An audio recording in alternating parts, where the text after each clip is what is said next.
Jeremy Scahill is in the building. Well, not in the building, but Jeremy Scahill is on the call, and I am going to be talking to him about the Gaza ceasefire deal. For those of you who don't know, Jeremy Scahill of Dropsite News is a brilliant investigative reporter. He's done a lot of reporting over the years, award-winning, and he was the one who actually broke the ceasefire proposal. And Jeremy, can you hear me? I gotcha. And he's here with us right now. Wow, you got the suit on today. I'm assuming you're doing a lot right now. So thank you so much for coming on to talk with our little corner of the internet. I'm always honored to be here. I hope you're doing all right. These are some interesting times.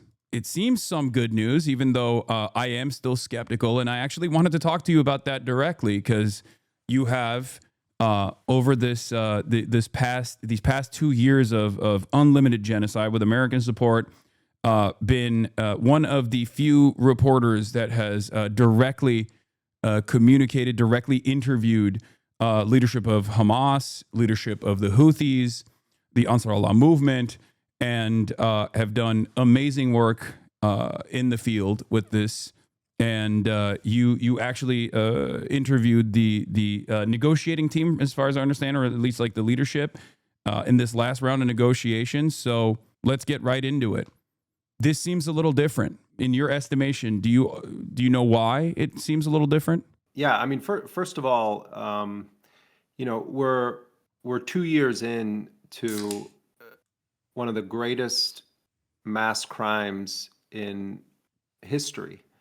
And, and I just want to say at the onset that, watching Palestinian reporters reporting today without their flak jackets on, the bulletproof Kevlar vests with the press logo on them, on the one hand, you feel this sense of relief, not just for the journalists, but for everyone that managed to survive.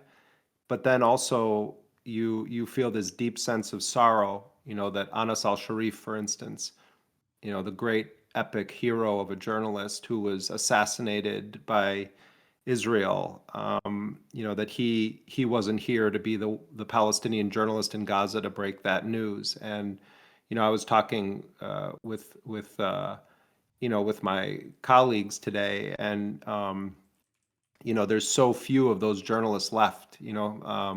My colleague Jawa Ahmed, who I do a lot of these reports with, was pointing out that, those scenes of the journalists, recognizing that the ceasefire was setting in. It's such a smaller crowd of people than the previous rounds when you had these truces, and that also is representative, I think, of what we're hearing from so many people in Gaza. On the one hand, just an epic sense of relief, and on the other hand, everyone has lost so much, and so many people, and Trump himself said yesterday, that the price was high, and that he said it's got to be at least 70,000 people killed. The number is certainly much higher than that, and maybe one day we'll have forensic examinations that go in, and we get some sense of the mass murder that took place here. But I wanted to start by saying that because the negotiators who were dealing with the Israelis and with this Trump plan, I think there is a tendency in the way that Hamas is talked about, or that Palestinians are talked about, oh, well, these guys are living in luxury hotels. Oh, they don't care about anything. They're just thinking about themselves. Khalil al-Hayya, who is the lead negotiator for Hamas and is the political leader of Hamas, his title is that he's the political leader of Hamas in Gaza. And he was one of the top advisors and colleagues of Yahya Sinwar, the former head of Hamas, who was killed by the Israelis. His son was killed on September 9th in an assassination strike that Israel attempted in Doha, Qatar. The Israelis tried to kill the entire Hamas negotiating team just weeks after Hamas had actually formally accepted the previous ceasefire deal that the U.S. and Israel claimed was the deal that would end the war. And they accepted it on August 18th. Most people don't know anything about this because it got almost no reporting in the media. Yeah. But on August 18th, Hamas actually accepted the deal that for months they were told was the deal they needed to accept. So they did that. Israel doesn't formally respond to it, and instead they begin preparations to invade Gaza City, which they did 2 days later on August 20th, in an attempt to ethnically cleanse 1 million Palestinians from the largest city in Gaza. And then they unleashed an assassination operation to try to kill the negotiators. So they failed to kill any of the Hamas negotiators or leaders, but instead they killed five essentially assistants, administrative assistants. One of them was Khalil al-Hayal's longtime secretary, and then there were four other, sort of junior assistants. And some of these guys that were killed, I had met, before. And these were essentially people that were carrying the bags for people, running to errands. When I would do interviews, they sometimes would be the ones that would bring in coffee. That's who Israel killed in this strike. But they didn't just hit the administrative offices of Khalil al-Hayya. They hit his residence that he stays at when he's in Doha. It's not the Four Seasons Hotel. It's in the same compound where the offices were. And in that compound, when they hit it, was Khalil al-Hayya's wife, his son, his daughter-in-law, and his grandchildren. They killed his son, and it's not the only son that he's lost. He had other sons of his were killed in Gaza. But they also wounded his wife, his daughter-in-law, and his grandchildren, and some of them are still in the hospital right now from that strike. Bassem Naim, another target in that strike, has lost multiple members of his direct family. I'm just giving this as an example to say that, Netanyahu hides in his bunker, when the Iranian defensive strikes took place in response to Israeli aggression against them. And Israel, for decades, has just been assassinating any Palestinian who is representing any Palestinian resistance movement. So the context of what we're going to talk about is that this delegation headed by Khalil al-Hayya, who just had to bury his son, and right before he left for these negotiations, he very rarely does any kind of interviews. He sometimes will release statements. He gave a very brief interview on Egyptian television when he landed to engage in these negotiations in Sharm el-Sheikh, and he was asked about this assassination strike. And he said, he recognized that his son was killed. And he said, we are not people made of iron and stone. We also grieve. And then he said, but I don't believe that my son's life is worth more than any of the sons of Gaza. And he was saying it's in the spirit of the memory of all of these people who have died that I'm entering these negotiations. And he said that I hope that their lives lead us on a path to liberation in Jerusalem. That's what he said right before he goes into these negotiations. So then the Palestinians are facing this odious Trump plan, which on the one hand contains some aspects that were familiar to the Palestinians because they had already agreed to those terms a few weeks prior. Yeah. And these mostly related to the acute war, as it exists in Gaza, meaning exchange of captives. The resistance in Palestine, in Gaza, is holding 20 living Israelis, we understand, and 28 bodies of the deceased. There still was this full spectrum blockade against any life essentials entering the Gaza Strip. There was a need for a ceasefire, and there was the issue of the withdrawal of Israeli occupation forces. So those terms, I'm not saying they were all in the language that Hamas wanted, but those terms were all present in the 20-point Trump plan. Yeah. But then there's this whole other dimension to it that talks about Tony Blair and Trump running a new so-called peace board there where they would become the kind of viceroys of Gaza, and there's going to be all this investment. And Trump, when he announced it next to Netanyahu at the White House, was talking about how Israel had given up the most magnificent piece of real estate in the Middle East, talking about Gaza. And then there's stuff about disarmament and governance and, who's going to be in control. And so the Palestinians start talking amongst themselves. And one thing we've talked about on this show, because we have the space to do it, but it often doesn't get mentioned, is that Hamas made a decision long ago in this negotiating process that they weren't going to just make decisions on their own. So they bring together a wide cross-section almost every political party or faction in Palestine, not just Gaza, but in Palestine, they've invited them to take place in these discussions. Some of them have taken place in Beijing, some of them have taken place in Turkey and in Doha. And there are people in these discussions who represent movements that are not politically aligned with Hamas on every issue. For instance, Mustafa Barghouti, who is the head of the Palestinian National Initiative, he doesn't control an armed force. He's a man that believes in dialogue with the West. He's been a ferocious supporter of the right of Palestinian self-defense, but he's no member of the Hamas political bureau. He's been in these meetings. The secular left-wing PFLP, they've been in these discussions. In fact, the only entity that really hasn't participated in this is the Fatah party of Mahmoud Abbas, the president of the Palestinian Authority. This is also reflected in the demands that Hamas has made as an approach in terms of the release of high-profile political prisoners that are being kept hostage in Israeli detention, such as Marwan Barghouti, who is, I would go so far as to say, almost diametrically opposed to the ways in which Hamas has operated in some ways, and yet is seen as a more popular figure. I don't know what his current opinions are. Obviously, things have changed quite a bit, but he was a fierce advocate for a two-state solution at the time of his apprehension, and had always tried to work within even Israeli groups and whatnot. And Marwan Barghouti is a more popular figure than Abbas, who is very unpopular. I believe last polling I saw was putting him at 7% as opposed to Hamas at 32%. And this is Palestinians both in the West Bank and also in the Gaza Strip. And Marwan Barghouti's approval ratings amongst the Palestinian population was around 62%.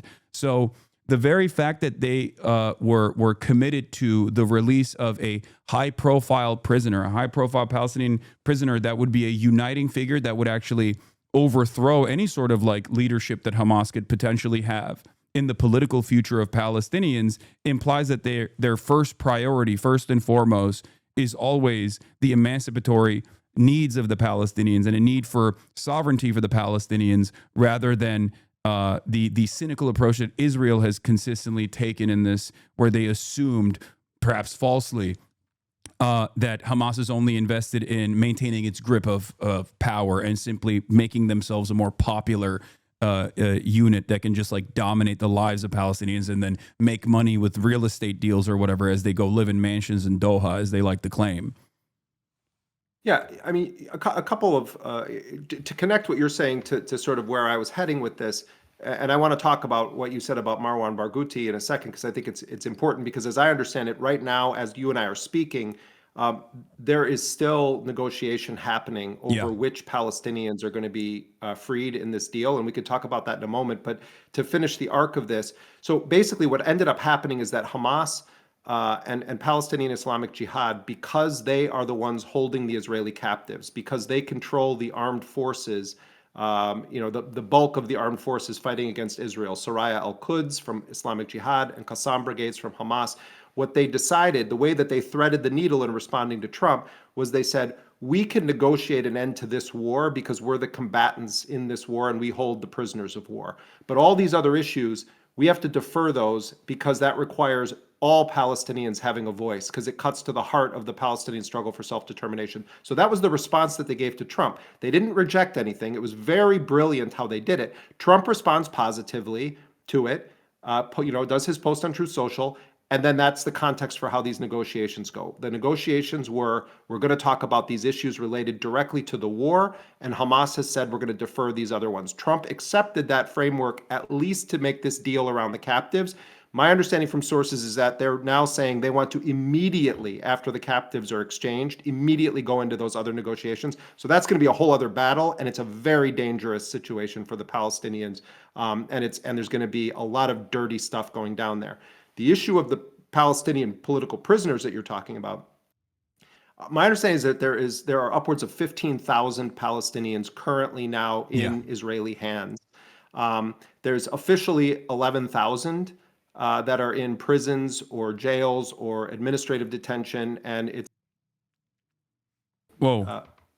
We I You lost you just for a got cut second. out for a second. You said administrative detention Yeah. is the last So, word you. and but then there are others that are held in a kind of non-registered manner, and there are, the last estimate I got from the resistance was that they believe that there were more than 4,000 Palestinians who have been snatched from Gaza Yeah. since October 7th.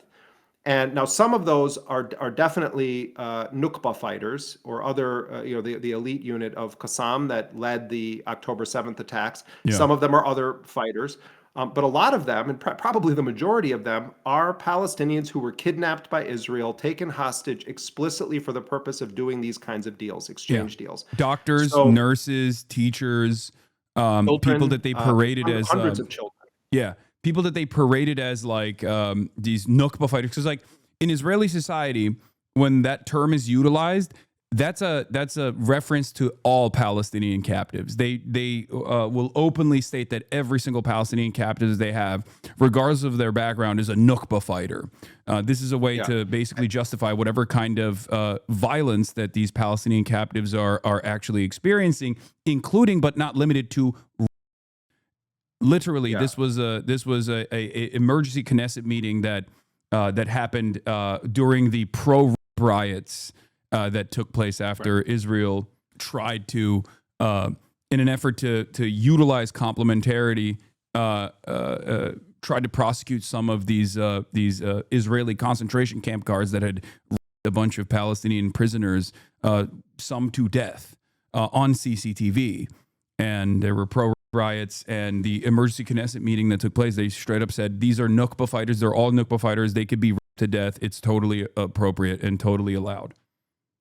Well, and from the perspective of the Palestinian resistance, they view the Nukba fighters as the most well-trained, experienced soldiers that they have in their forces. And anyone that has paid any level of attention to the Palestinian cause for liberation over these decades knows that the prisoners who are held by Israel are of central importance to the whole society, and their freedom is of importance to the whole society. And so what has happened is that Hamas and Islamic Jihad and the other Palestinians doing these negotiations have always tried to focus on the Palestinians serving the longest sentences or subjected to the longest sentences.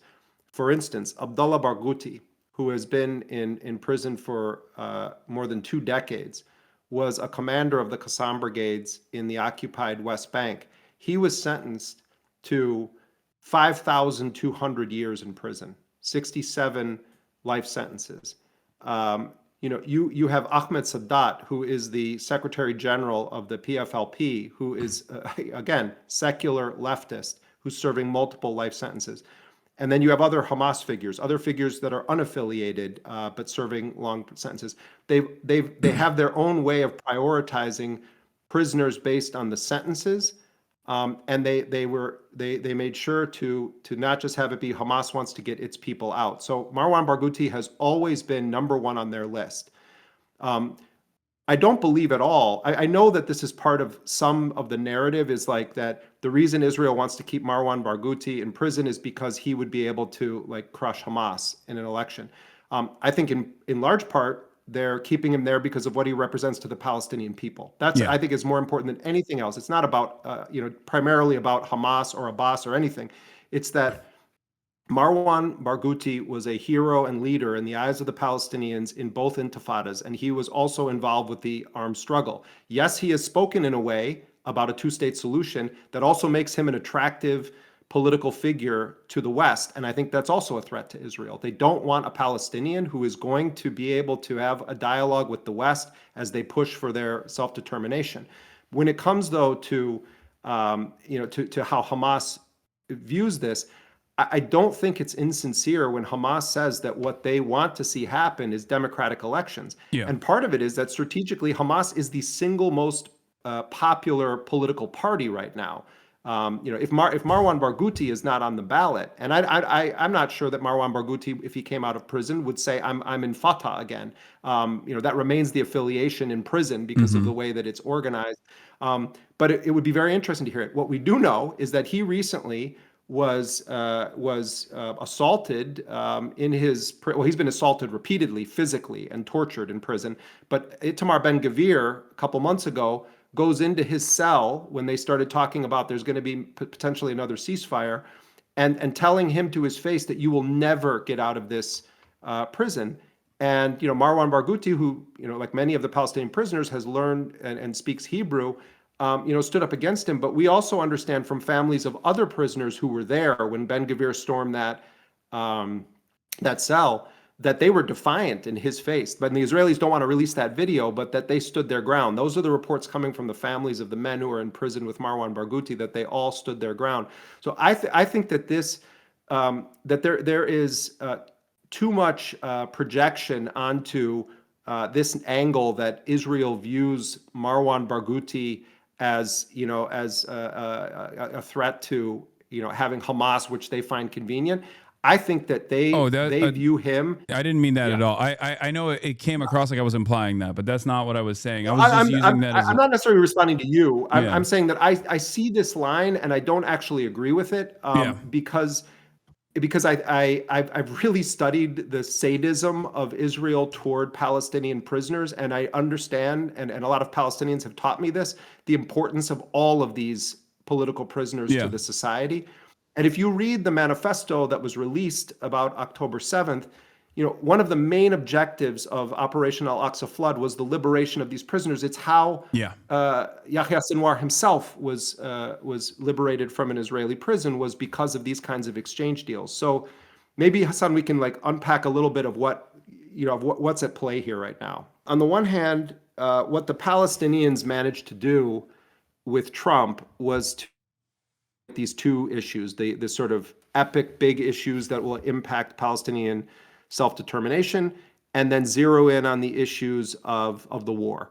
They made massive concessions in this, and it's a huge gamble. And people, working on the negotiations have told me that essentially the crucial factor here was that they got direct assurances from the Arab and Islamic mediators, including Egypt, Qatar, and Turkey. And it was the head of Turkish intelligence, the head of Egyptian intelligence, and the prime minister / foreign minister of Qatar all told the Palestinians that they have very firm guarantees from Trump that he's not going to allow Netanyahu to resume the genocide. Now, people say, oh my God, that they're so stupid. How can they take this deal? The alternative from their perspective was to continue the fight, which Israel has failed to militarily defeat the Palestinian resistance. These are guys wearing, sandals with homemade weapons, and Israel has failed after 2 years of mass murder, has failed to get them to wave the white flag, and they're not going to wave the white flag. So the alternative would have been continue that war, but this time with the Arab and Islamic countries who kind of got cucked by Trump when he rolled out his 20-point plan with Netanyahu, because they had showed them a different version of it. And then they come out and they make this announcement. And the Arab countries said that, there's differences here, this wasn't, but they did it very diplomatically. But from the Palestinian negotiators' perspective, now they say, oh, we're going to reject this deal.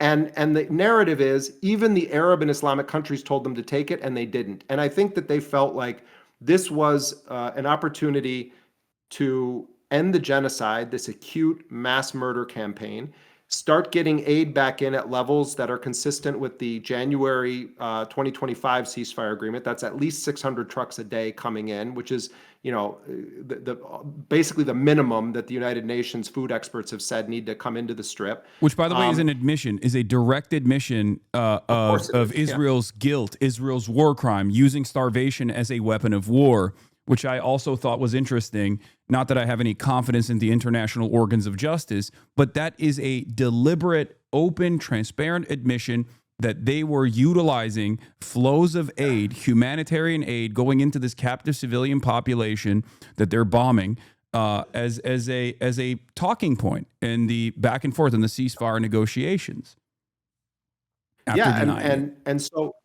So what they're getting here is they're getting what shouldn't even be something to negotiate over. They're getting basic life essentials. But such is the nature of their enemy in this, that doesn't care about committing war crimes, doesn't believe in international justice, is empowered by the most powerful nation in the world. So you have the aid coming back in. You are going to get a significant number of Palestinian prisoners freed, including 250 who are serving life sentences. But the Israelis are really fighting. They do not want Ahmed Sadat, Abdullah Barghouti, Marwan Barghouti, any of the most well-known Palestinian political prisoners to be freed. And it doesn't look good right now, Hassan, to tell you the truth. I mean, what I'm hearing is that it's not looking good. I think there's still hope in Palestine among these families that it's going to happen, but they're desperate also because they view this as the last chance to get their loved ones out of prison, who are widely viewed in Palestinian society as freedom fighters who are being imprisoned because they participated in the armed struggle against an apartheid occupation regime that wants to wipe them off the map. That is their perspective on who these men are that are in prison right now. And it goes beyond Marwan Barghouti. I mean, there's, like I told you, there's guys there that are sentenced to many, many life sentences, and they're being tortured routinely and regularly in these prisons. So they're getting a bunch of Palestinian prisoners freed. Yes, they're giving up what is their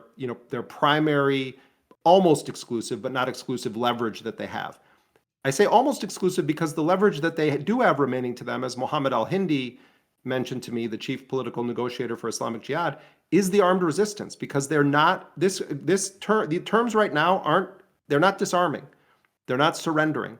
They're not accepting exile.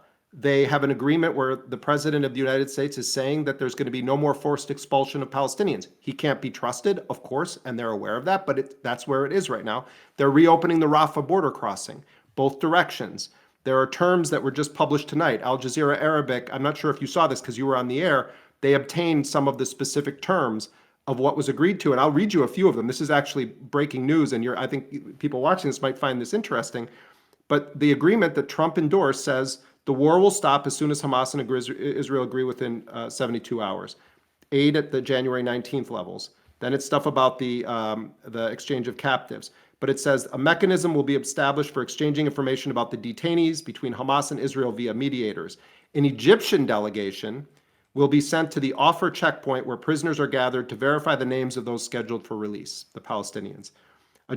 This is incredible what I'm about to read you right now. A joint operations room committee will be formed, including Egypt, Qatar, Turkey, the United States, Israel, and Hamas for follow-up. This is in terms of implementing the ceasefire. Hamas is going to send information on its captives. Israel is going to send information on the Palestinian captives. And then it says that Hamas in the Gaza Strip simultaneously will coordinate with the Red Cross to hand over the Israeli captives, and that all of them need to be handed over between Sunday and Monday at 6 a.m. local time, along with as many of the remains as possible. So what the Palestinians achieved from their perspective in this is that they didn't abandon their red lines, but what they gave up was something that they said they weren't going to, which was they weren't going to release all of the Israeli captives until they had a very clear timeline and a substantial progress toward a full Israeli withdrawal. You look at those maps, the Israelis are only pulling back a little bit from the sea. And then the second phase of their withdrawal, this is just a redeployment. The second phase of their withdrawal, though, Hassan, would be only once there's an international force in place and that there's a certification about demilitarization and disarmament. And then the third zone has this nebulous thing about a border zone, a buffer zone that's going to encircle the entirety of Gaza. And by the way, when I say that border crossing is going to be open with Egypt, that's the only gateway Palestinians ever have had to a world that Israel isn't in control of. Because it's their only gateway to Egypt. Everywhere else, you're in Israel's hands. Israel still will remain in control largely of that border crossing, but they have to agree to a mechanism where the EU and Egypt are involved with it. So they made a concession without which there wouldn't have been this deal. And they're taking an enormous risk, and they're putting a lot of currency on the fact that Arab and Islamic countries are sticking their necks out in a way and saying, we promise you Trump isn't going to let them do the genocide again. You can look at them and say, oh my God, they're foolish. Like anytime someone who doesn't have skin in the game, whose family members are not being murdered, whose son was not just killed and then they have to go sit in a room next to the Israelis in a negotiation, who says, oh, Hamas is making a mistake from the comfort of their computer somewhere. Like Palestinians overwhelmingly want the genocide to stop. They were demanding the resistance make a deal. And what I hear from all Palestinians involved with this at a negotiating level is we got what we felt was the best deal that stops the genocide, preserves our rights to self-determination, doesn't give up any of our fundamental rights. And yes, we had to make concessions, but we're doing so now with an unprecedented level of involvement from Arab and Islamic countries. If they resume their genocide again, it's on all of those people. It's on all of these Islamic countries that they failed to stop it. Yeah. No, absolutely. Obviously, I'm not one of those people. I have been very critical. There have been some people who are like, "Oh, just keep up the fight. How dare you?" And it's like, yeah, when you're sitting in the comfort of your home in the Western world, it's very easy for you to speak on the death and destruction that befalls the entirety of the Palestinian population.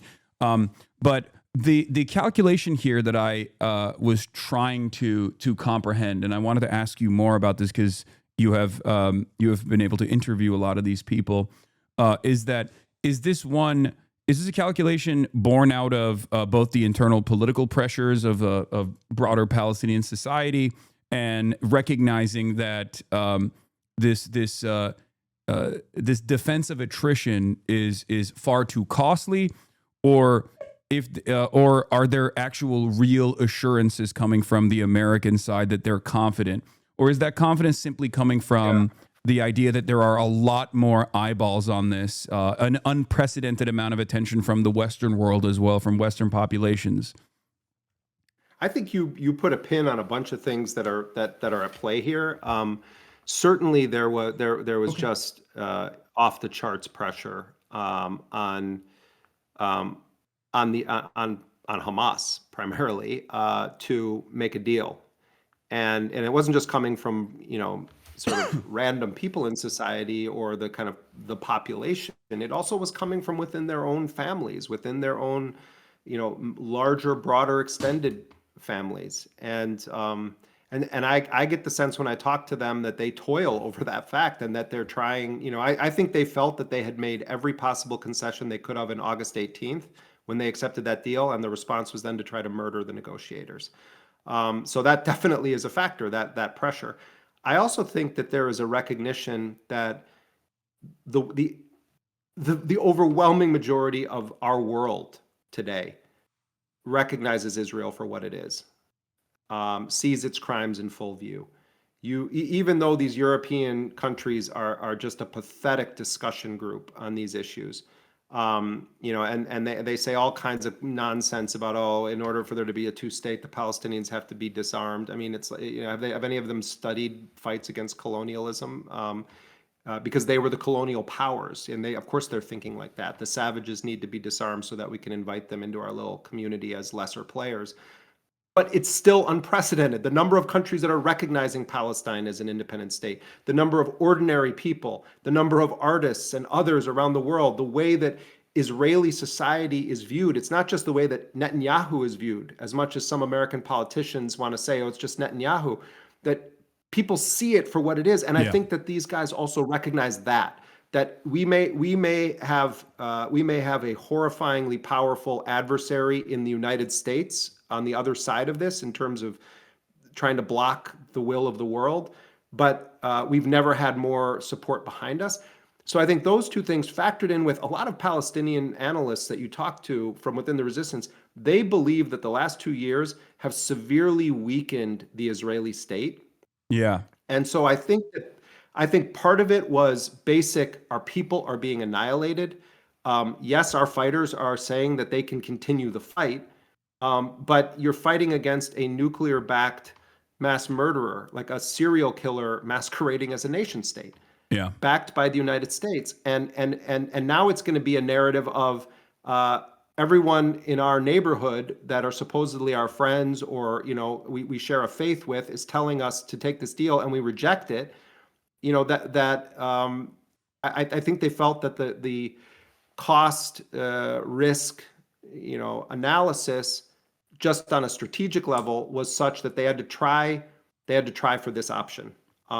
And I think they didn't have any other choice. But it wasn't like this narrative of Israel's invasion of Gaza City put so much pressure on them that they had to come to the table. That's always been false, and it's been false for 77 years that works as a tactic. You can kill Khalil al-Hayya, you can kill Yahya Sinwar. You're not killing Palestine. So, I don't think that was the factor. I think the factor was recognizing some strategic realities and trying to recognize what can we get now that if we reject this, we'll never have a chance to get again. But primarily, I think it was motivated by trying to end the genocide so that they could focus on these existential questions that Trump's trying to ram down the throats of everyone in Palestine right now. Yeah, I think one of the immediate things that we could do as like people who are more knowledgeable about Palestinian existence and are committed to Palestinian advocacy is to drop the false notion that like Hamas is operating to save their own skin or something like that. I think this is just a completely faulty.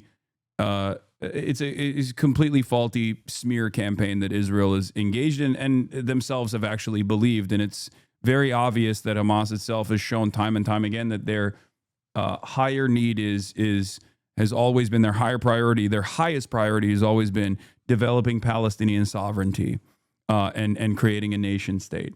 Now, having said that, the assurances, it does seem to me, come from the public support. So it's important for us to obviously continue talking about this and continue protesting because obviously the job is not over until there is real emancipation, real sovereignty. Do you feel like there's any chance that Israel could operate in the exact same ways that they did in the January ceasefire that very quickly fell apart after Israel showed that it had no ambition to continue a ceasefire once they got some of the prisoners of war and some of the hostages extracted out of the strip, and then continued its bombing campaign and actually greatly increased the intensity of the famine as well? Yeah, I mean, I think that's one of the most likely scenarios is that Israel does find a way to resume its war against the Palestinians in Gaza. I think there are some impediments to that didn't exist in the January deal that we've talked about, some of them involving the Arab and Islamic countries. I also think that Trump has kind of said the quiet part out loud. He views Gaza after the war as a huge profit area. He was going on and on when he announced his plan about the real estate value of Gaza. You don't bring in somebody like Tony Blair unless the point is to try to impose a neo-colonial profit machine on a place. The other dimension to this is who does Trump send to make the deal here? Two real estate guys, his son-in-law, Jared Kushner, and then Steve Witkoff. And, there's been these reports recently that Steve Witkoff's son has been trying to cash in on the fact that his dad is the one negotiating with all of these Gulf Arab states. Fantastic. But you also have Jared Kushner, whose firm Affinity Partners is bankrolled primarily by Gulf money. He's gotten billions of dollars from Saudi Arabia, and this is money from sovereign wealth funds. He's gotten from Saudi Arabia, from the United Arab Emirates, from Qatar. Trump, as a president, doesn't just make decisions based on what he thinks would be good for him as the president of the United States, and certainly not what he thinks would be in the best interests of the United States as a country or as the Americans as a people.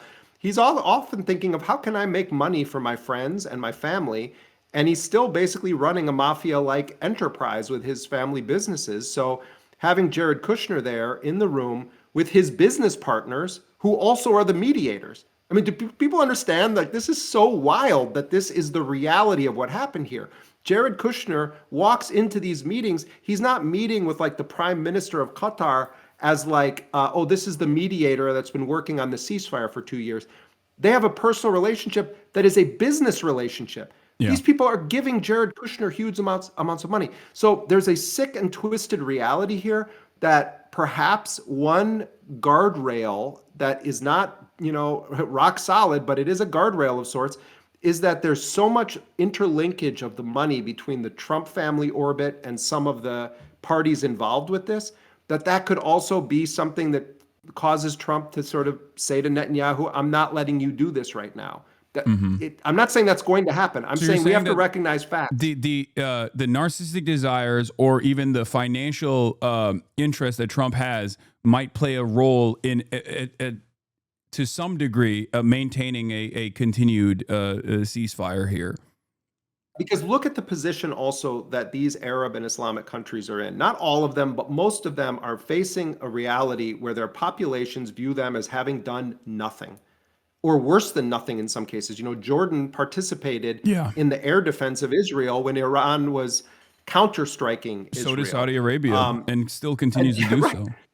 Yeah. So, but the populations in these countries overwhelmingly support the Palestinians. They want the genocide to be done, and they're furious that their rulers have not done much of anything to try to stop it, and in some cases have aided or abetted it by helping to protect the entity that's doing UAE, this. So potentially allegedly UAE working with the popular forces. There was satellite imagery also published today that indicates that in this base that the UAE has been operating, in Somalia, that they're also using that to monitor in the Red Sea and potentially assist in the attacks against Yemen. I mean, the UAE, if you really dig down on its role here, and you talk to Palestinians who are involved with the resistance, the perspective is that the UAE is, as a governing authority, is basically a suburb of Tel Aviv politically when it comes to issues around, Palestine. So all of those countries, they want it to end. I'm sure some of them sincerely also are against it. I don't know any of those royals personally, but that's not what's relevant here. What's relevant is their populations are furious. If they participate in a process where they say they've guaranteed it, and then they're just part of a huge hoodwink operation where then Netanyahu next week, after they get their 48 people back or 20 living and some remains, that they just do a full-scale invasion again. I think that's unlikely that it's going to be that immediate kind of a thing. What I think is more likely is what Israel's pattern has been in Lebanon and what it's been toward the Palestinians before, but on a more exaggerated level. What do I mean? I mean that Israel is still going to occupy officially, under the agreement of this first phase, roughly 50% of Gaza. And they are saying openly that they're going to continue to strike Hamas. They are saying that Hamas has signed up to a deal for disarmament. Hamas did not make that agreement. They broke it into two. They only agreed to this part of it. But what we're going to see probably is constant Israeli strikes against quote unquote Hamas. Yeah. And how frequent those are going to be, how big they're going to be, we don't know at this point. But I think it seems pretty clear aid is going to come in. People are going to be allowed, quite a bit of freedom of travel compared to what they had a month ago. There was a huge exodus going from the south and center back to the north today. The Rafah is going to open. I think all these things will happen, and then you're going to have a kind of mowing the lawn, as Israel calls it, a kind of constant bombing somebody somewhere all the time. And in the background is going to be these negotiations that Trump wants over the rest of his plan, and those are bad news for the Palestinians. So I think that the resistance groups were wise to say this has to involve all Palestinian factions, but where this is going to go next is Hamas needs to disarm. In 2 weeks or even in a week, that's going to be the whole focus. Once those captives are back, the entire thing is going to be, where are Hamas's weapons? They need to put them down. They need to do it right now. And then, Trump's going to start threatening them. Well, we have no choice. Israel's going to have to do this. Yes, they did this drone strike. Yes, they had to blow this up. We're going to be looking at that scenario, I think, is a very likely possibility. Yeah, no, this is what my suspicion is as well. There's two things that I think Israel could potentially use to sully the ceasefire side of this deal, and that is, they couldn't extract all of the dead Israeli hostages, and then also that they're not going to commit to disarmament, or even if somehow Hamas or the resistance groups did commit to some kind of disarmament, they could just still continuously say that's not the case. So we have to do these targeted and more precise assassination strikes from afar. You know what?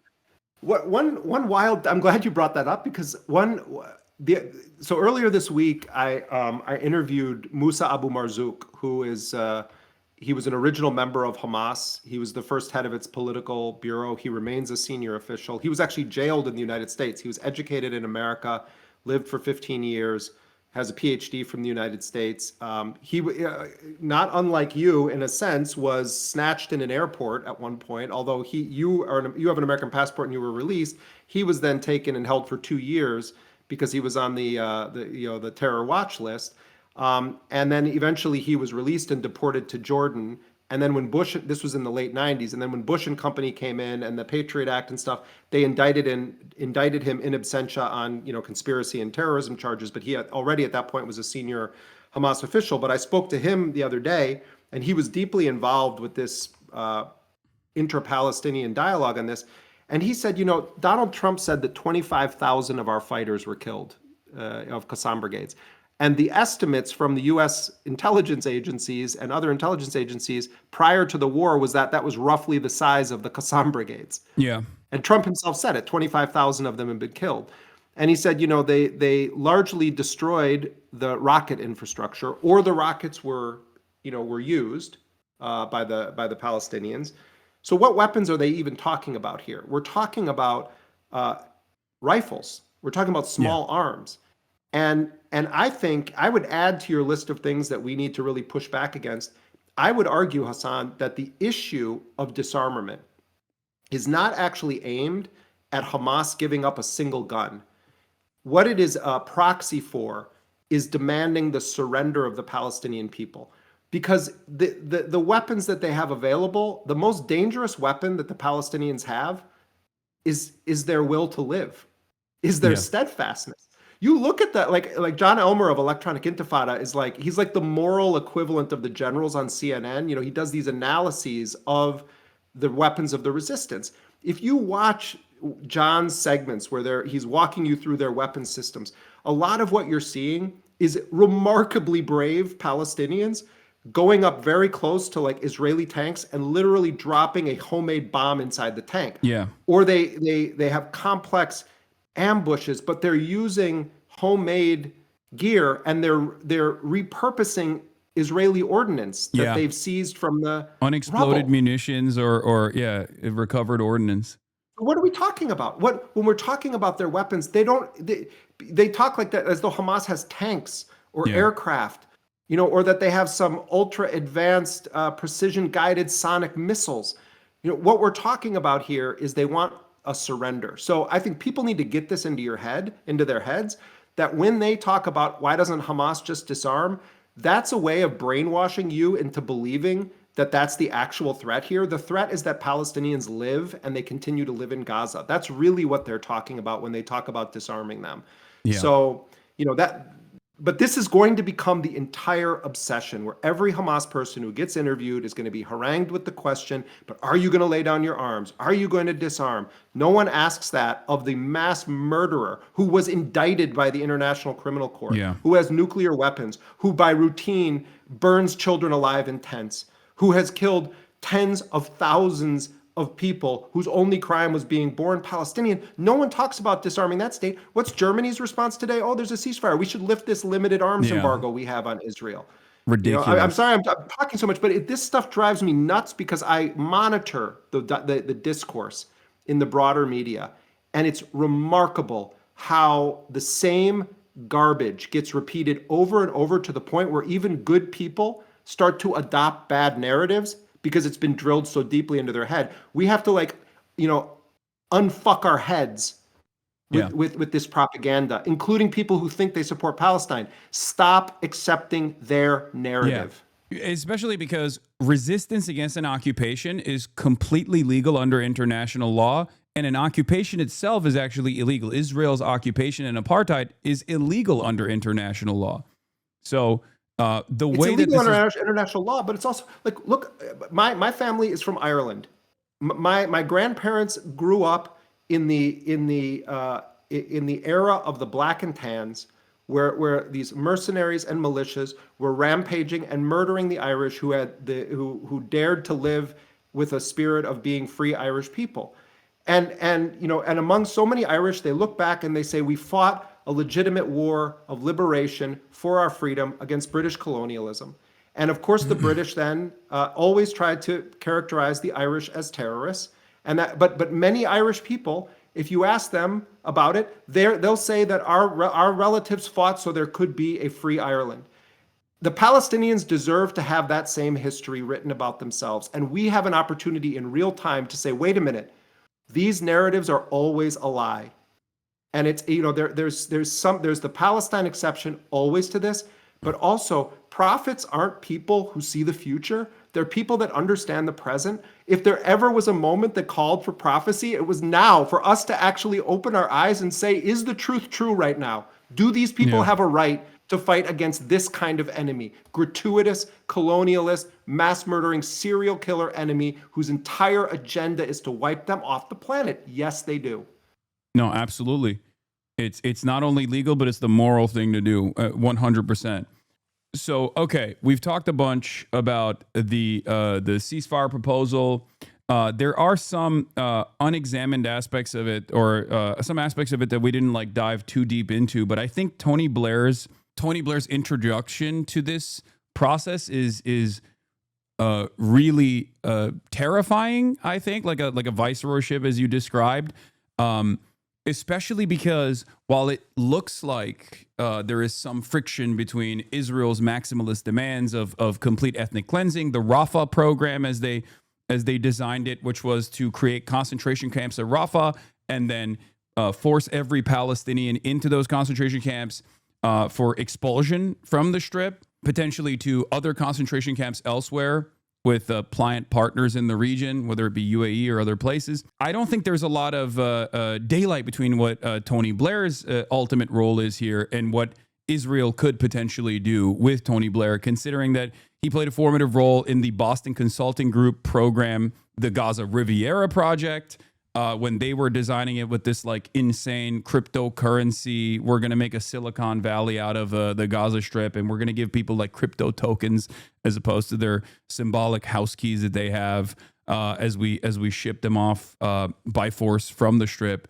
never to be able to return.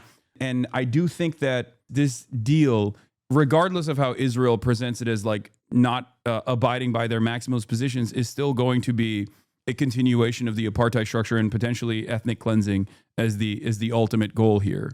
Do you agree with that assessment? I think generally I do. Yeah, I do. I think that I think part of how Israel views this, particularly as long as Trump is president, there are certain things they have to go along with right now that maybe Netanyahu didn't want, or it didn't happen the way he did. But there's another level on which Trump is really saving Netanyahu. This war, quote unquote, was not going well. They weren't winning. They weren't recovering the rest of their captives. They were continuing to have soldiers dying. It wasn't massive numbers of soldiers that were dying, but relative to the size of Israel's population, they were consistently losing soldiers. They were having morale problems. They were having recruitment problems. There were military commanders who were constantly saying, that this isn't going to happen quickly. So there's a level on which I think there's some relief on the part of Netanyahu on this. I think that there was a lot of emphasis placed on, is his coalition going to fall apart? I think that was a sideshow in a lot of ways. Also, public opinion polling in Israel across the spectrum, there was wide support for the agenda in Gaza anyway, among all kind of political outlooks, with the exception of a very small section of the Israeli left. And when I say small, I mean microscopic compared to the polling of 80+% supporting various aspects of this agenda. But it lives for another day. Their reputation is in tatters. It's lower than it's ever been.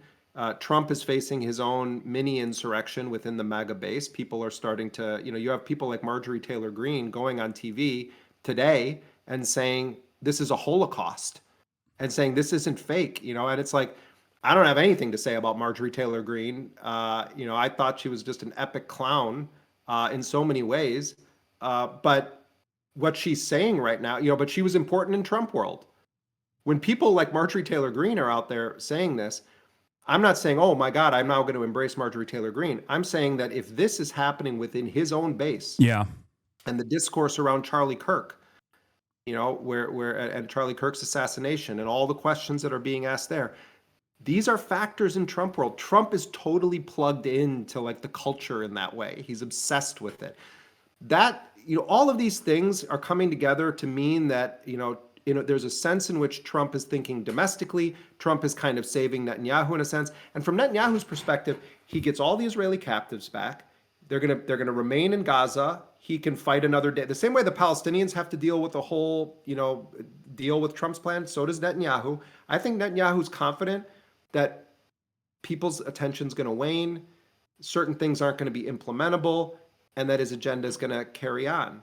And, the West Bank is going to be in the sniper scope of this murderous regime. It already is in an unprecedented way. It's largest displacement of the West Bank since 1967, cutting a line across it, dividing it south and north. Really heinous stuff is going on. So I would say that this is a pause that Netanyahu's people are taking in a kind of, for a number of reasons, but they're going to now kick into high gear and try to get everything they can out of this. Deploying an Arab force, that's what Trump is talking about. An international and Arab, international force is going to come in.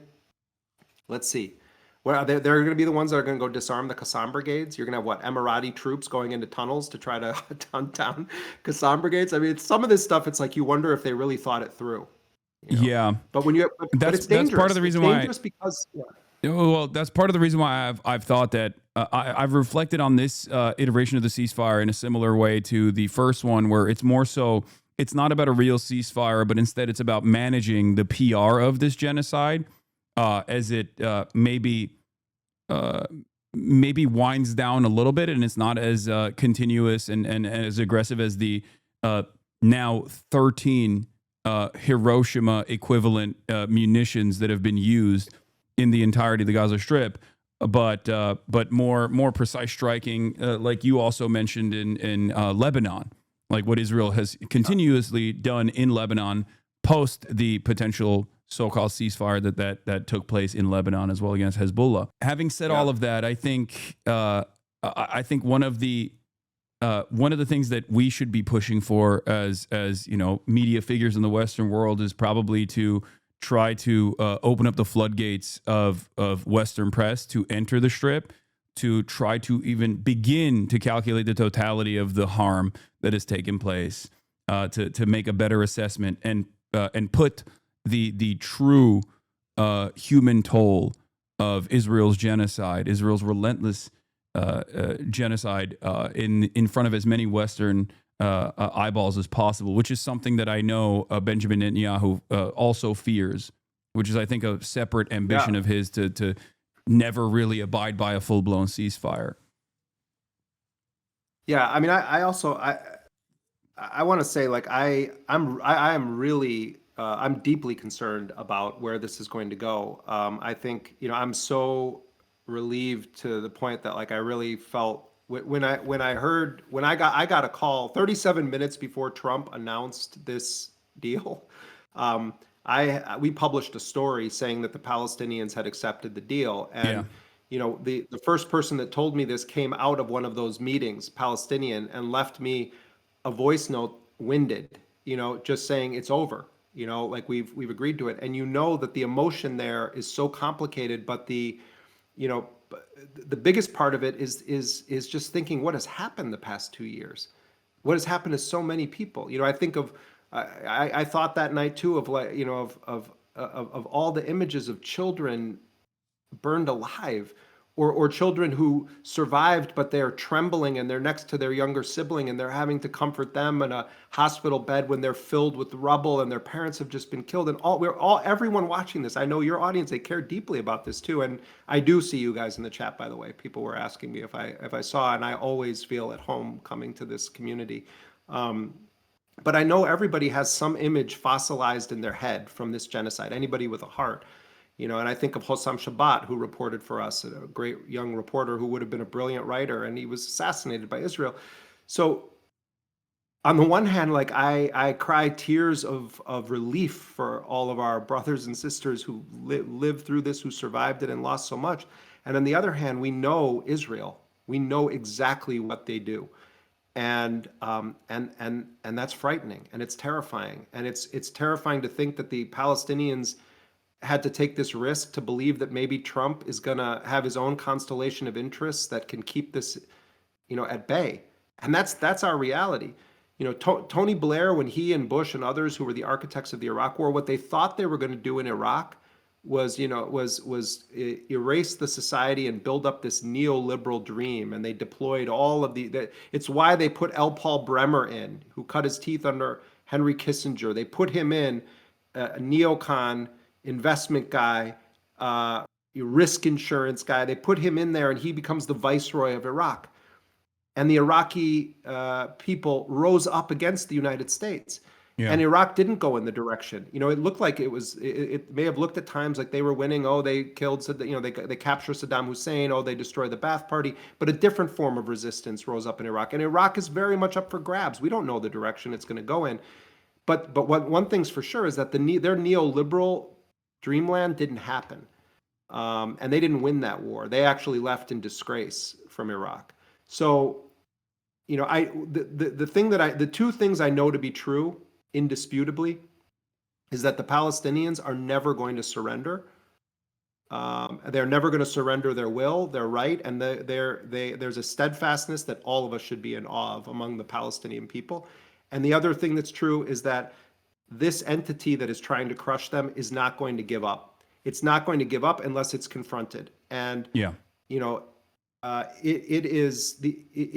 a shame and a stain on society that the only real confrontation of this apartheid regime that is happening from the very people that are being genocided right now. That the world stands by and thinks strongly worded statements are enough. And in our country, Hasan, in the United States, if we don't alter our political system, if we don't confront this rot at the core of it that has to do with the influence of this colonialist regime, Israel, on our politics, then we're not doing our job to actually stand in any sort of defense against what's happening to the Palestinian people. Because if the United States wasn't enabling it, it would crumble. Yeah, and obviously, what goes around comes around as well. I mean, this is also a self-defense initiative as well for the future of American democracy, in theory. So there is that aspect of it as well. This level of this level of control, this level of foreign control, obviously, I think is very frustrating for many Americans. Not that they take the initiative, or not that we even have the networks of pressure that maybe some other countries have, such as Italy, because I have been a little disappointed, to say the least, about a lack of movement from what remains of the labor movement in this country, while feeling emboldened by the general strikes that's taken place in Italy, and that started off with like an edge, a much smaller independent union that gave the confidence to much larger unions to also take action and to implement a general strike, no matter what the cost is. And I think it's important that we keep pushing to the best of our ability, rid ourselves of the networks of influence and lobbying that has basically entangled the entirety of American consciousness and American media and American politics in this very negative fashion. Yeah, I mean, I agree with you, and I would also add about the journalism industry.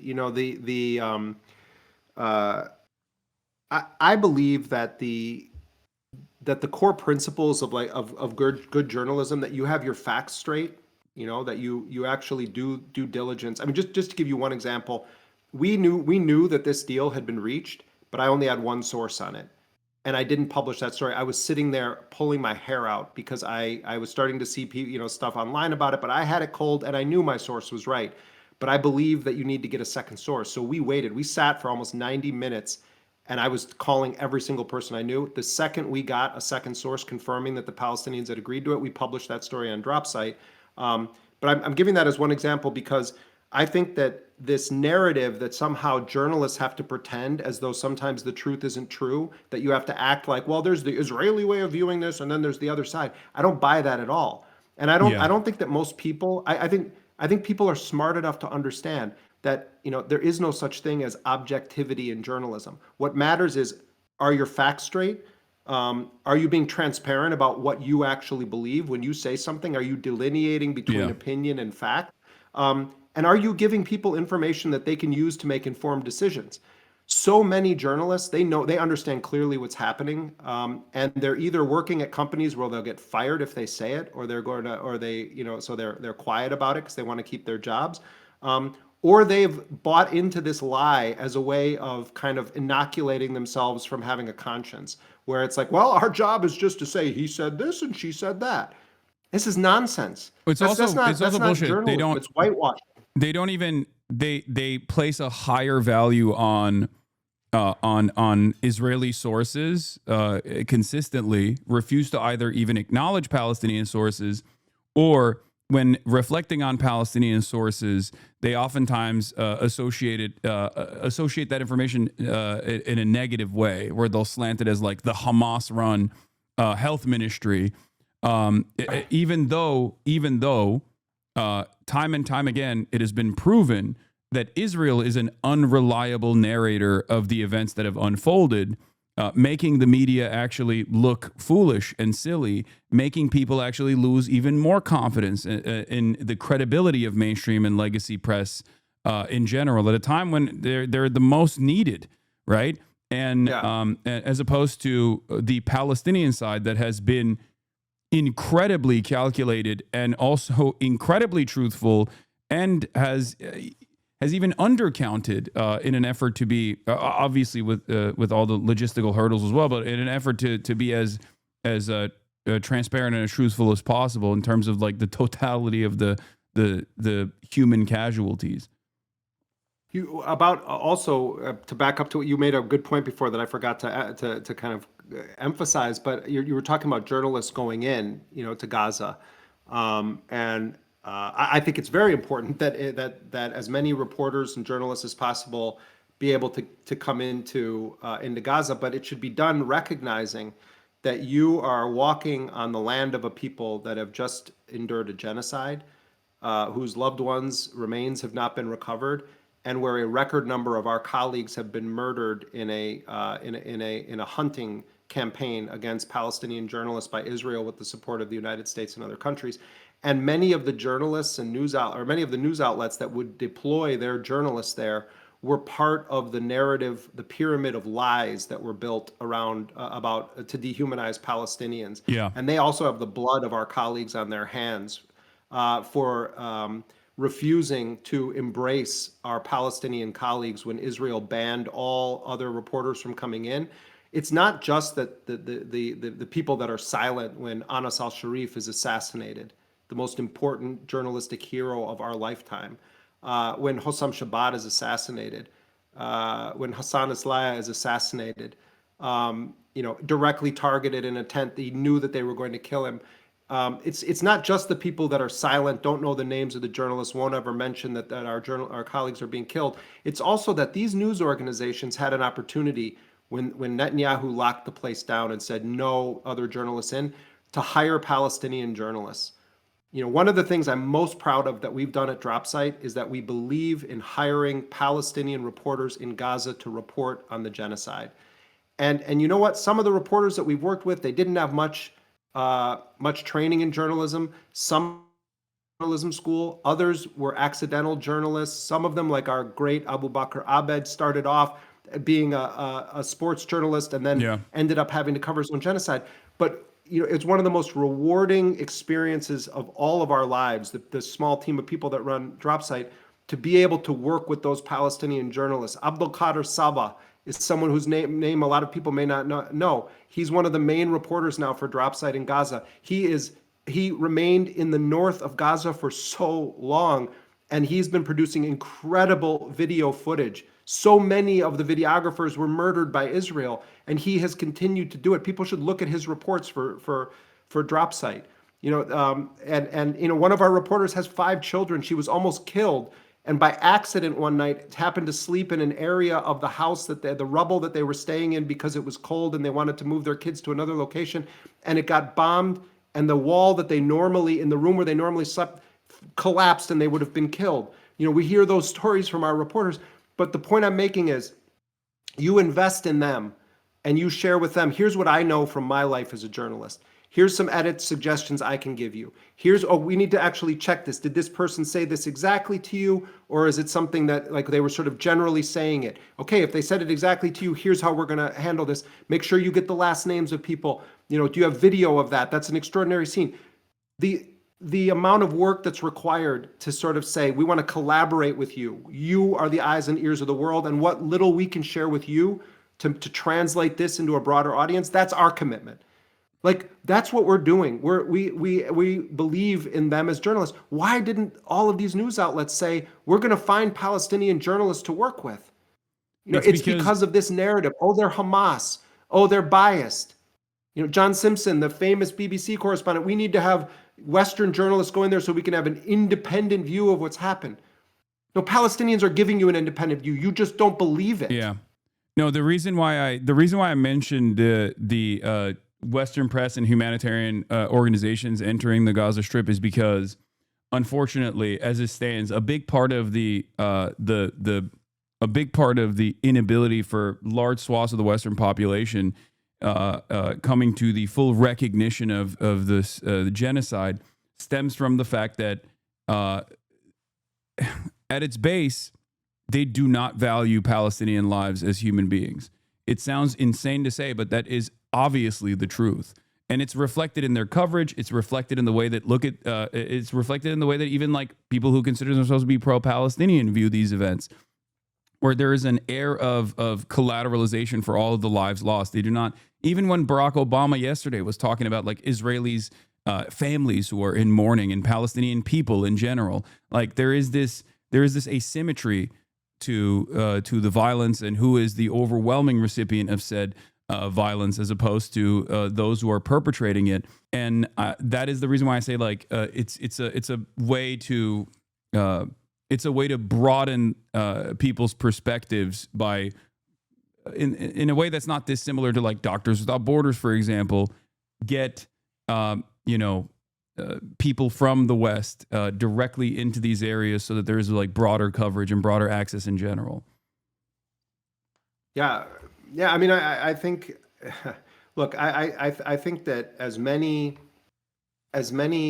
forensic experts as we can get into Gaza to start first of all, the most urgent need is the food, medical supplies, reconstruction, rebuilding of things. But if we're talking about sort of these other tracks that you and I have kind of talked about a bit tonight, of course it's important to have journalists go in, but also war crimes investigators need to be examining the extent of killing that happened of Palestinian people. This must be exposed. And I think we're, if it's done properly, that we're going to see a death count magnitudes greater than what we've been, than the official numbers, which went through a pretty rigorous validation process by the Palestinian health authorities, even as their own medical facilities were being systematically wiped out. I also want to say that as Israeli forces reposition right now, they're burning down and blowing up a lot of Palestinian houses and infrastructure on their way out or on their way to their pullback lines. And I'm sure you have other things you're going to move on and talk about tonight, but today. But one of the last things I want to say is just that I think that this period now requires more vigilance than almost any point of the past 2 years, because the Palestinian liberation struggle is hitting a crossroad right now. And the momentum has never been more on the side of the Palestinian people and more against the colonial settler project. And so if anybody, all of us feel relief if the bombs stop, or even, if the bombs reduce, like, I mean, anything that gives people a chance to live right now, I'm in favor of it. But at the same time, the war of extermination is not over. Netanyahu they're taking a slightly unexpected course right now, but don't for 1 second think that it's over. Yeah. Now is not the time to sleep on this. It's the time to become more engaged. And there must be continued pressure applied in this situation, because I think like symbolic gestures of conditional Palestinian statehood recognition from Western countries is a direct response to that pressure because they're trying to release a pressure valve. They're trying to create a pressure valve so that it gets ahead of all of the mass mobilization and discontent. And Can I ask you a question? yeah, of course. I know it's a cliche. I always ask you questions about Turkey, but I'm quite interested in your take on this. So my understanding from Palestinian negotiators was that when the head of Turkish intelligence, became directly involved, that this was pretty unprecedented, and that it was the head of Turkish intelligence and the head of Egyptian intelligence that were really the main guys telling the Palestinians that they have to take this deal, that this is their best strategic moment, but also saying, and I think part of it was leveraging what is this complicated but closening relationship between Erdogan and Trump. They have their separate spheres of interest, but there is this alliance, and I think Erdogan recognizes an opportunity for his power structure to have this good relationship with Trump, and Trump credited him as being the defining factor in getting Hamas to agree to this. I don't think that's literally true, but there's a dimension of truth to it that is very real. So I'm wondering what you see as Turkey's position in this, and this move where they came out of the gates and just took a very central role in closing this deal. I think Turkey is positioning itself as one of the most consequential geopolitical players in the region, alongside Israel, in terms of Western influence, in terms of Western imperialism. I think they gave, in the eyes of the American foreign policy apparatus, I think the actions in Syria, overthrowing Assad swiftly with the Free Syrian Army, alongside HTS, was seen as a major gift to the West, a major gift to Israel's ambitions as well. That much is clear, it seems, as Israel continued its incursion into further and further Syrian territory. And I think there are the two major players in the region right now that are incredibly valuable from an American foreign policy perspective is Turkey and Israel, and they're a little bit at odds with one another. But I think that's the role that Erdogan is playing very well, like a servant of the West, unconditionally, while simultaneously, of course, still playing all sides to the best of his ability, but ultimately still, as long as it's under the nuclear umbrella of the United States and NATO, will always follow through on whatever America's desires are. That's, I think, why it's more important that I guess the Turkish intelligence played a role in speaking directly to the Palestinian resistance leadership. There's also obviously people within that structure that have spent a good deal of time developing relationships, playing roles in the negotiations process, even in terms of like the hostage release agreements that have taken place in the past, including, I think, the release of Yahya Sinwar. They have more credibility in the eyes of the Palestinian population than like anyone on the Israeli side ever could. And I think there are still some competent actors within the State Department that recognize the role that Turkey could play. I mean, I'm very critical of Erdogan, and I openly criticize him with regular frequency, but I think like they do serve an important role from the American perspective here, because they, like I said, have more credibility in the eyes of the Muslim world. Dare I say, even more credibility than Gulf states do, as a matter of fact.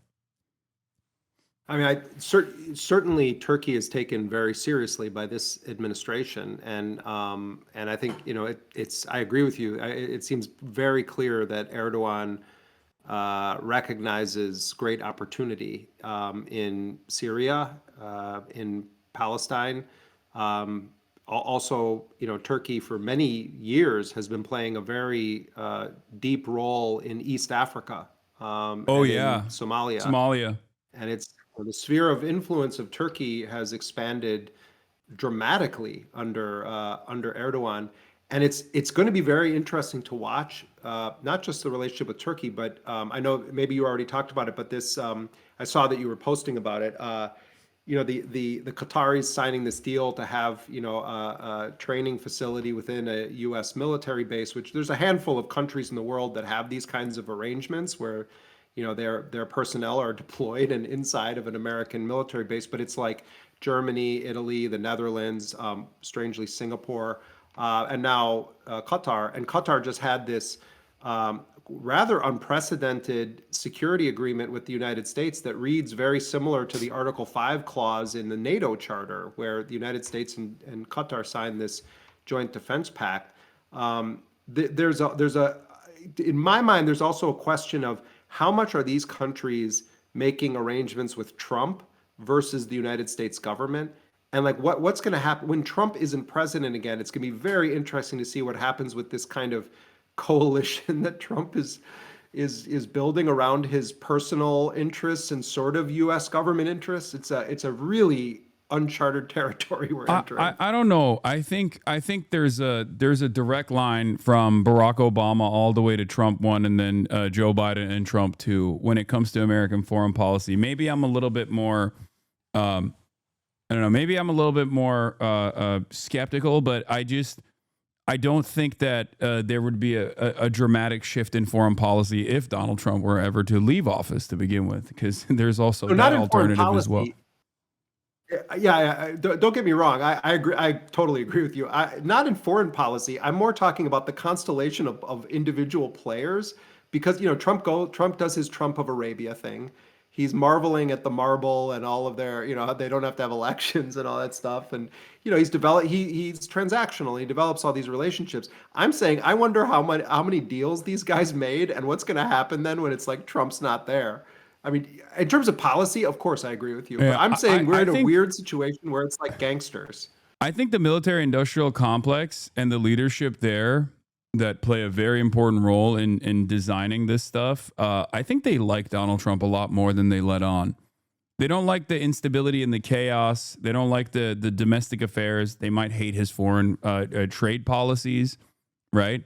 But I think when it comes to this kind of stuff, developing a closer relationship with Qatar, I think like the ultra Zionists will get very mad about that, and they'll act like this is a big deal, or that like there is a tremendous amount of like Qatar influence in American politics or whatever. But I still think at the end of the day, this will be regarded as a positive, like developing closer ties with Qatar, and also even utilizing Erdogan more. I think that will continue.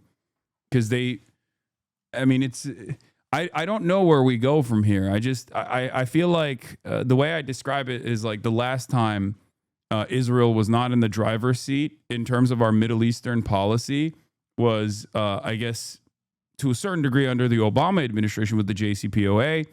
And then after that, when Trump 1 happened, we just gave all control, and now Israel just completely drives the car, steers the car. So I don't know if we'll ever turn away from that in future leadership. But maybe you disagree with me on that. I don't know. But I do think that like Israel always played a major advisory role in our Middle Eastern affairs. But I think Trump 1 was Trump 1 actually took the advisory role away and directly made them run the Middle Eastern, run all of our Middle Eastern affairs. No, I think that's generally accurate. I'm more making a point about the nature of Trump's business dealings that he's making with all these people behind the scenes. But in terms of the architecture of American policy and history, obviously, I mean, it's remarkable the influence that that Israel has over certainly U.S. politics, U.S. politicians, both political parties in this country, but also just the foreign policy agenda. I mean, I think that some of Trump's advisors have, going back to the discussion about, why Trump might be willing to push Israel on some things right now.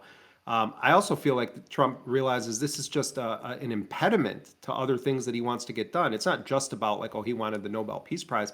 I think it's also just annoying him right now. That it's like, and he wants to be like, oh, I made the peace deal. He keeps talking about himself as though it's Yeah. like he's Pharaoh or something. And it's like, that he's one of these epic figures of history.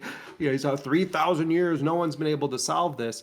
I think that's true. But at the end of the day, the difference between Trump and Biden, or Trump and most US presidents is most US presidents have been committed Zionists. And there's an ideology and an ideological commitment. No one more than Joe Biden.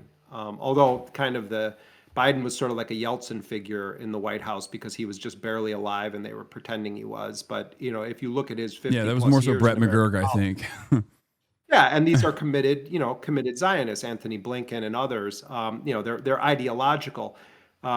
Trump is transactional, and I don't think particularly cares one way or the other really about these things. I don't think he's ideologically a Zionist. I think that he has essentially assigned this aspect of foreign policy completely to the Zionists in his inner circle.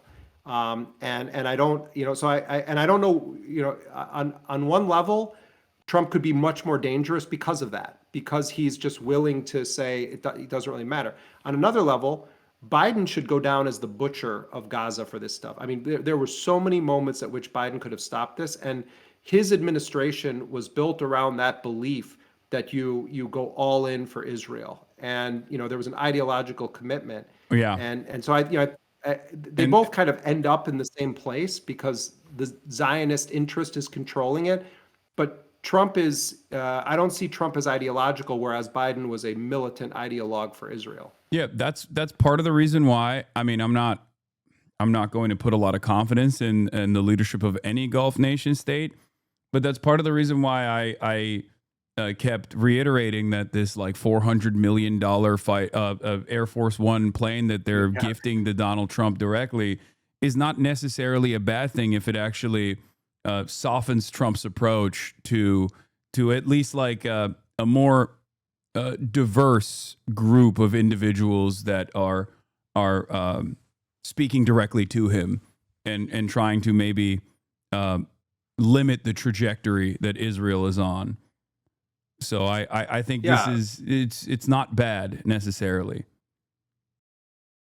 We'll see. I mean, at the end of the day, it's not hard to predict Israel's actions because the whole point of the project is to erase Palestinians and to take all of the land of Palestinians. The question is what is the battle going to look like in this next phase? But I mean, let's hope that this lasts. Let's hope that Palestinians remain on their land and that actually are able to rebuild it with Palestinian self-determination at the center, because that's certainly not the official agenda right now. And it's why all of us, no matter what our role is in society, have to take some part of every part of our day and put it toward standing up for the self-determination of the Palestinian people. Yeah. All right. Thank you so much, Jeremy. By the way, dropsitenews.com/Hasan for 20% off your Dropsite subscription. Incredibly important that we continue funding great journalism that you guys are committed to. It's been an honor to have you on as always. My favorite guest for sure, by far. Don't tell that to Ryan. I mean, I won't tell Ryan. But you're like your crew of people. I know I've gotten so many cool messages from like the people that are in your chat. And one thing I want to share with this community of people is like the last time I was on, we had such a spike in the number of people that paid for subscriptions to Dropsite that came directly from this community of people. And it was like my colleagues and the team of people that we work with were like blown away by it because it was like just all of a sudden this spike. And for people that don't know this, we don't have any paywall. Everything we do is not paywall protected. And we want it to be free for everybody. Particularly, we want the reporting from Palestine to be available to as many people as possible. But those people who have the few bucks to go toward subscription, and you do it voluntarily, you're making it possible for us to keep that commitment to have no paywall. So I really, I sometimes get heat for coming on this show, and I really don't care. Because who's giving you heat? Name names. No, I'm just saying I see people online and it's like, it's like, oh, this isn't serious. No, it is actually serious, and if you want to, if you want to reach people that aren't just in the weird, commercial for the easy chair on CNN audience, then you go to a place where people talk about a range of issues and are willing Yeah. to, you know, have takes that maybe aren't the best, or it turns out that I was wrong about this. And one thing I always appreciate about you in particular is if you took people down a road and you feel like you led them astray, you come back to the beginning of that road and you say, I went down the wrong road. That's more integrity than most, than Yeah. most media outlets have. And actually, having had direct interaction with people that watch this stream, you have some of the most like sincere, caring people that I've encountered in that toxic sphere that is social media. So I'll always come back here, man. Of course. And it's wonderful to have you here. Thank you so much, Jeremy. All right. Appreciate you, Hasan. And All right. appreciate everybody else too. Take care. All right. Bye. That was Jeremy Scahill, a titan in the field of reporting and journalism. He's amazing. I am truly very fortunate to be able to have him on as a guest with regular frequency. You guys don't understand, like, this is a person who straight up broke the news before Donald Trump did that the Palestinians had actually signed off on the ceasefire agreement. That's crazy. Like, one of the very few reporters out there that directly goes and speaks to the Palestinian side, the Palestinian resistance side. Why can't you like us like he likes us? Of course, I don't just like you guys. I love this community. Otherwise, I wouldn't be doing what I'm doing Yeah, one of the only Western reporters out there that does that.